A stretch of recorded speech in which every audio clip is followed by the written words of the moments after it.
every year, many students spend months working on their projects only to receive a bad feedback or a major correction. Now, my name is Nnamdi Ogurike.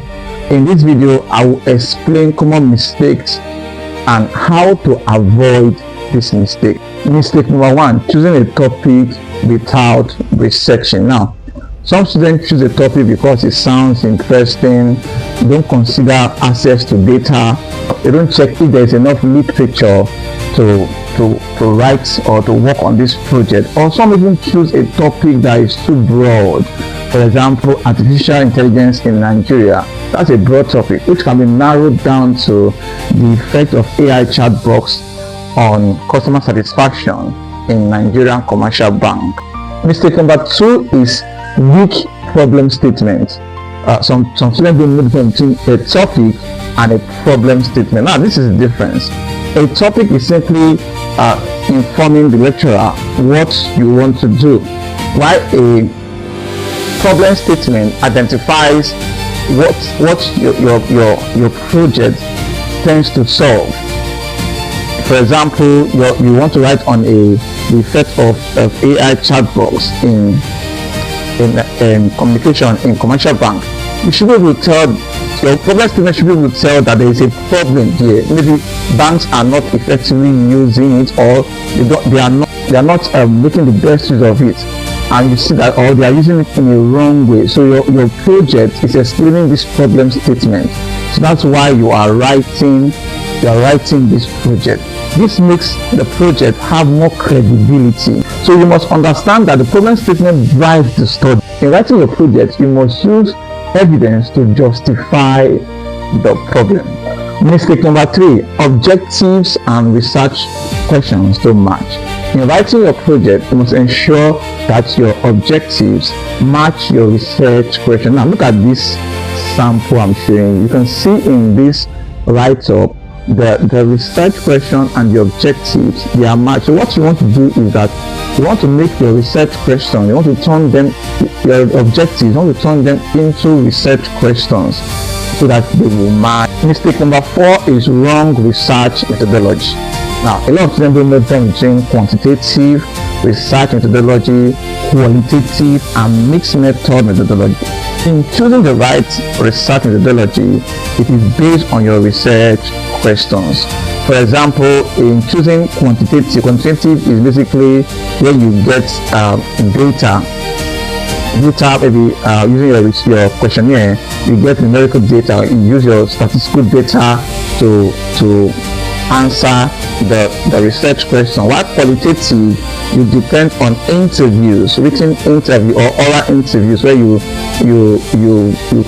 from there you're able to answer the research question. Mixed method is where you combine both qualitative and quantitative. So you are using both statistical data, and you can get your data from peer-reviewed projects. So you can so mixed method is combining both qualitative and quantitative research methodology. But in choosing your choice research methodology, it is dependent on your research questions.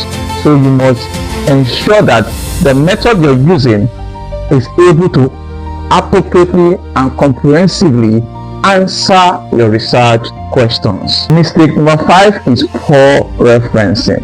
Now, when choosing a reference that does not match what the school uses, so every school has its referencing style, so you must choose a reference style that matches the school or what the school uses. So in choosing your referencing, you must also consider that your citation must be consistent. So if you have inconsistent citation style, you'll be penalized for it. Number two is missing references. When you use a reference when you use a citation without referencing the author, it's not among your reference list. So that's a problem already. Number three is copying text without proper attribution. Don't attribute appropriately. You are not carrying out academic integrity. Academic integrity entails that you cite your job, your writings properly, you reference them, and as much as possible you attribute appropriately. Now, that's what we call paraphrasing. So here you should also paraphrase. You don't write word for word because of plagiarism. So you have to properly paraphrase anything you're picking from any author to prevent a high plagiarism score when you want to submit. Mistake number 6 is ignoring supervisor's feedback. When you go to submit your chapter 1 to 3 to your supervisor and they give feedback, you have to make sure you read every comment carefully. You have to make sure you read every comment carefully. You ask questions when you don't understand or when it's unclear, and you revise systematically. When you do this, the supervisor knows that, okay, you are listening to them and not just hearing them, and you are carrying out every instructions.